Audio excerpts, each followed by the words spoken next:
হাঁটা হলো, তবু পেছনে তাকিয়ে দেখি কথা রাখা বাকি রয়ে গেল। বেলা বয়ে গেল,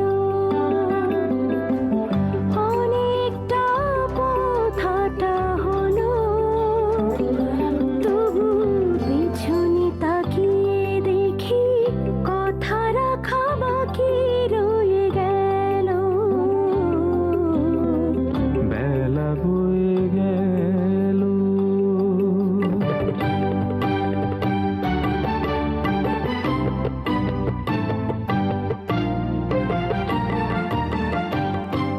তাই অবেলায় সেরে ফেলা পড়ে থাকা যত কিছু কাজ, অবেলায় স্নান সারা, অবেলায় ঘুম, অবেলায় সেজে নেয়া বেমানান সাজ।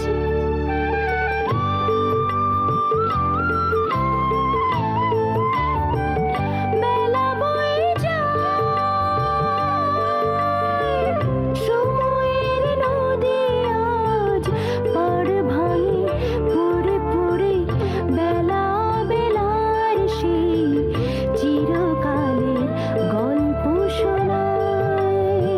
বেলা বয়ে গেল, অনেকটা পথ হাঁটা হলো, তবু পেছনে তাকিয়ে দেখি কথা রাখা বাকি রয়ে গেল। বেলা বেলার গল্প, বেলা বেলার গল্প।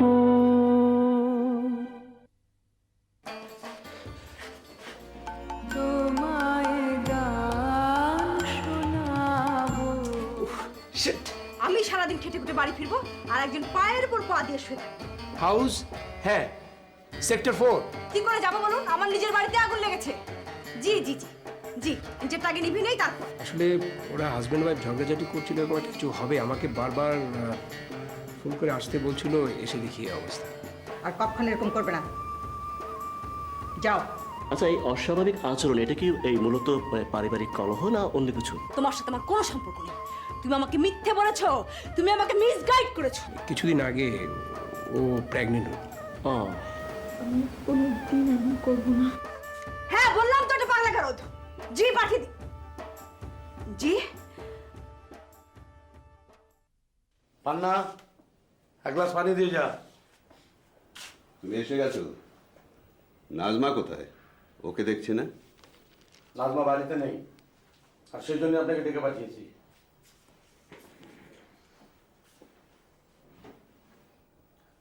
আপনার সঙ্গে আমার কিছু কথা আছে। কি এমন জরুরি কথা? নাজমার অনুপস্থিতিতে আমাকে জানাতে হবে। আপনি কিছুই জানেন না? কি জানবো আমি? আপনি আম্মাকে কি বলেছেন? তুমি যা শুনেছো তাই বলেছি। দিনের পর দিন তুমি কোম্পানির অ্যাকাউন্ট থেকে টাকা তুলে নিয়ে যাচ্ছ, হিসেব দিচ্ছ না, চাইলে এড়িয়ে যাচ্ছ, শোধ দেওয়ার কোনো চেষ্টা করছো না। আমি তো বলেছি আপনার টাকা আমি সুদে আসলে শোধ করে দেবো। শোধ তো তুমি করছো না। আমার কোম্পানির টাকা আমি যখন ইচ্ছা শোধ করব। না আনিস, আমি যতদিন বেঁচে আছি এ কোম্পানির সম্পূর্ণ দায়ভার আমার। আমার কোনো দায়ভার নেই বলছেন? ভারটুকু আছে, দায় নেই।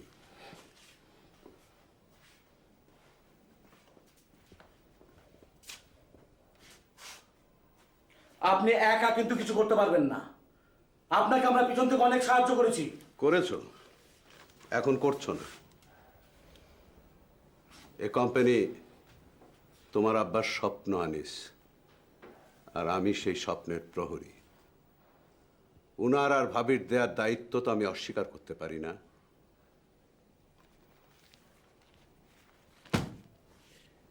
এক মাসের মধ্যে টাকা শোধ না দিলে তোমার বিরুদ্ধে আইনি ব্যবস্থা নেওয়া হবে। কি? আমার বিরুদ্ধে? একদিন অবধি এই কোম্পানির সকল ডিসিশন হয়েছে অ্যাকর্ডিং টু ল। আর তুমি তার ব্যতিক্রম নও। আমি যাচ্ছি, ভাবির সঙ্গে আমার কয়েকটা জরুরি কথা আছে।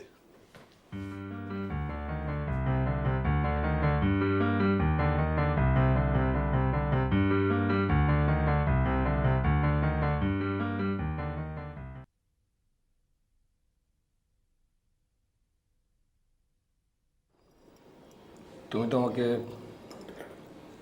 একবারও জানালে না। আমি প্রথমেই জিজ্ঞেস করেছিলাম, তুমি না বলেছিলে। তা সত্ত্বেও হ্যাঁ, তা সত্ত্বেও। কারণ চাকরিটা আমার নিজের জন্য নয়, এই পরিবারের জন্য দরকার। এই পরিবারের কথা নাই ভাবলে। ভাবতে হবে, কারণ সারাটা দিন আমি এই বাড়িতে থাকি, এই সংসারটা আমি চালাই। তুমি এসবের কি বুঝবে? চাকরিটা কোথায়? একটা স্কুলে ইংরেজি পড়াতে হবে। 11টা থেকে 4:30, এতক্ষণ? স্কুলের চাকরি তো এমনই হয় ইমতিয়াজ। কোনো দরকার নেই। দরকার নেই মানে? আচ্ছা, টাকা পয়সার কথা কখনো জানতে চাও? মাস ফুরোবার আগেই যখন টাকা ফুরিয়ে যায়, তারপর টাকাটা কোত্থেকে আসে, কিভাবে কি হয়, তুমি জিজ্ঞেস করেছো কখনো? এক মাসে চাল কম, এক মাসে চিনি কম, এক মাসে তেল কম, এক মাসে নুন কম, এভাবে করে কতদিন চলবে বলো? চলছে তো, ওই আমার তো কোনো সমস্যা হচ্ছে না। তোমার কোনো সমস্যা হচ্ছে না কারণ তুমি সারাদিন বাড়ির বাইরে থাকো। গত একটা বছর একদিনের জন্য বাজারে যাওনি। বাজারে জিনিসপত্রের দাম সম্পর্কে তোমার কোনো আইডিয়াই নেই। এসব কথা তুমি আমাকে বলতে এসো না। হ্যাঁ, তা তো শুনতে চাইবেই না, কারণ তুমি হচ্ছে ইন্টেলেকচুয়াল। সংসারের সব টানাপোড়েনের বাইরে থাকো। দেখো, আমি যেটা বলতে চাইছি, না কোনো লাভ নেই, তোমাকে বলে কোনো লাভ নেই। না, বলো বলো দেখি কি বোঝাতে চাইছো তুমি, বলো।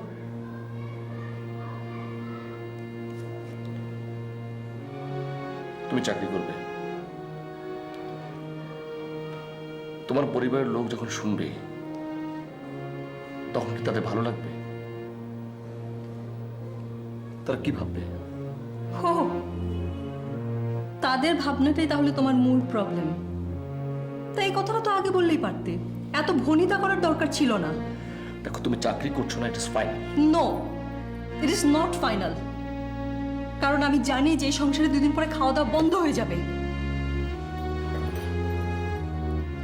আমি কি তুমি, তোমার একটার পর একটা কাজ ক্যান্সেল হয়ে যাচ্ছে। টাকা আনার কথা বলে সারাদিনের অর্ধেকটা সময় তুমি বাইরে কাটাও। আমার এভাবে ভালো লাগে না।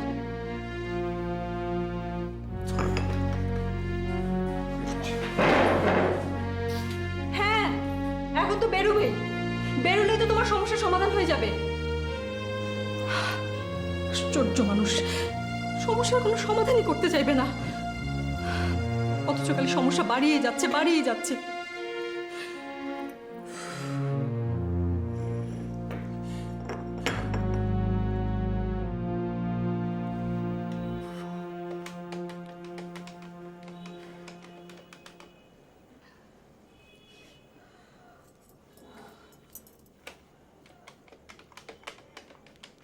কি ব্যাপার, এত অস্থির কেন?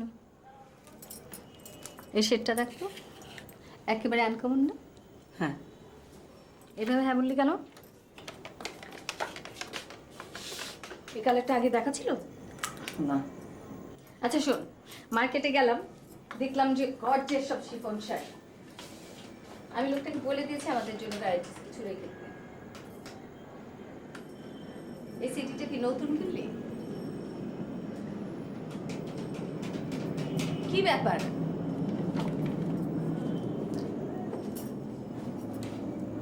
এত অন্যমনস্ক কেন? কই না তো, কিছু হয়নি। এত রাত হয়ে গেল, ইকবাল এখনো ফিরলো না? আমিও তো তাই ভাবছি, বললো তো তাড়াতাড়ি ফিরবে। তো ওকে একটা ফোন কর। আরে বাবা, তাই তো করছি, লাইন পাচ্ছি না। পাচ্ছিস না? না কেটে যাচ্ছে। মানে মানে কোথাও কোনো লুজ কানেকশন হয়ে যায়নি তো?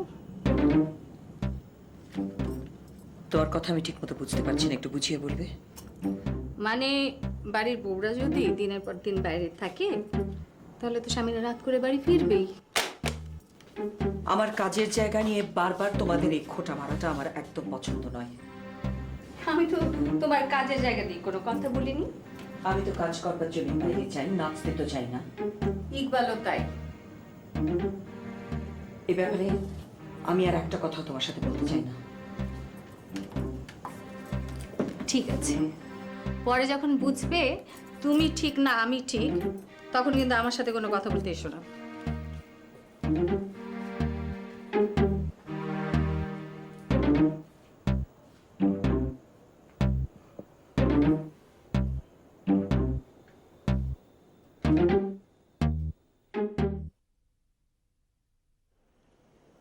ঠিকই হয়েছে, যেমন পড়াশোনা করেছে তেমনি রেজাল্ট হয়েছে। আচ্ছা, ও কি একদমই পড়েনি? পড়েছে, কিন্তু পরীক্ষার হলে গিয়ে সব ভুলে গেছে। অঙ্কে ফেল আর অন্যান্য বিষয়ে টেনে টুনে পাস। আমার কি মনে হয় জানো নাজমা, এসব কোচিং টিউটোরিয়ালে কিছুই হবে না। এক গাদা ছেলে মেয়ে শুধু গল্প করে, লেখাপড়া কিছুই করে না। তাছাড়া শিক্ষকগুলো যা হয়েছে না, শুধু টাকা আর টাকা। হ্যাঁ, টিউটোরিয়াল ছাড়া উপায় কি? ভালো টিচার পাবে কোথায়? আচ্ছা আচ্ছা, কে বলেছো তোমায় ভালো টিচার পাওয়া যায় না বলো তো? হ্যাঁ, এই যে আমাদের বাড়ির কেউ কোনোদিন কোনো কোচিং সেন্টারে পড়েনি। এই যে আমি সারা জীবন নিজে পড়েছি, মাঝে মধ্যে আব্বার কাছে দেখিয়ে নিতাম।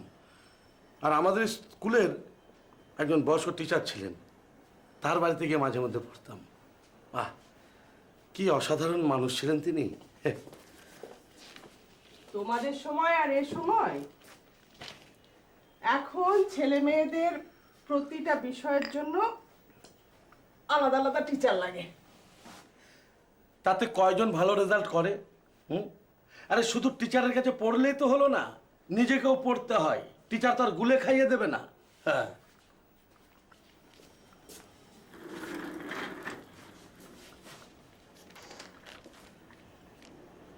একটা কথা বলবো? আবার কি? তুমি নিজের আনুকে একটু পড়াও না। কি বলছো তুমি? হ্যাঁ, আচ্ছা কোনোদিনই কি তুমি ঠিকঠাক কথা বলবে না? কেন, আমি আবার ভুল কি বললাম? আমি আবার ভুল কি বললাম? আমি সময় দিতে পারবো না। আর তাছাড়া রানু আমার কাছে পড়তে চাইবে, আর পড়তে চাইলেই পড়া না করলে আমার মেজাজ খারাপ হয়ে যাবে একদম। আচ্ছা আচ্ছা, ঠিক আছে, পড়াতে হবে না, তুমি একজন ভালো টিচার রাখো। আর শোনো, ওর রেজাল্টে যে তুমি একটু খুশি হওনি সেটা কিন্তু ওকে জানিয়ে দিও। ঠিক আছে, যাও, ওকে পাঠিয়ে দাও। আর হ্যাঁ, বেশি বকাবকি করবে না কিন্তু। আচ্ছা ঠিক আছে, ঠিক আছে, অত বলতে হবে না। হ্যাঁ, যাও, পাঠিয়ে দাও।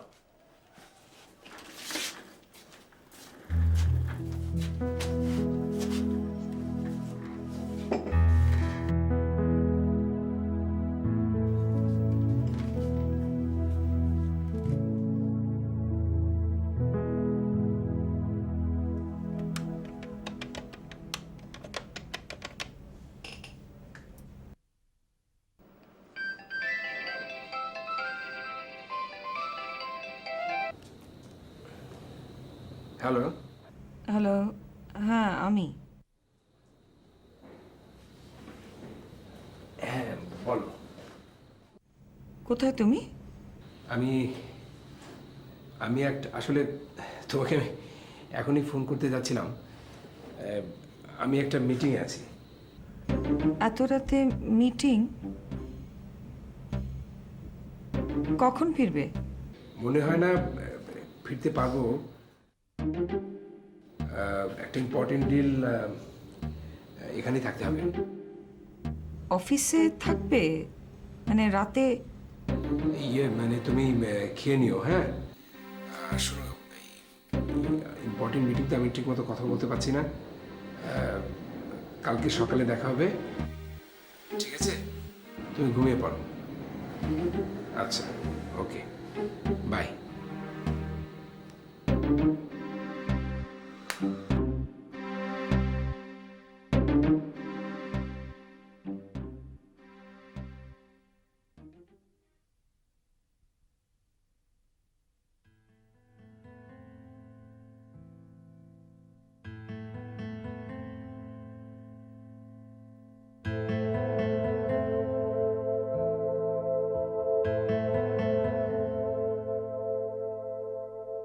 আমি তো সেটাই বলছি চাচা, মা শুধু শুধু অস্থির। একটু কষ্ট করে ওঠো।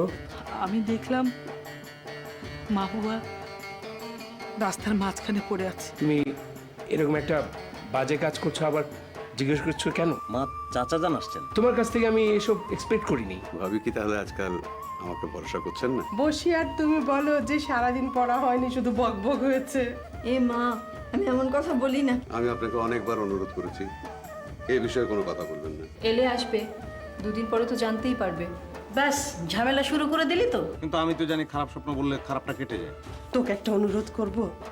আরে অনুরোধ বলছো কেন? তুমি আমাকে হুকুম করবে। আমি তোমাকে বলেছি না তুমি ইন্টারভিউ দিতে যাবে না? বেলা বয়ে গেল, অনেকটা পথ হাঁটা হলো, তবু পেছনে তাকিয়ে দেখি কথা রাখা বাকি রয়ে গেল।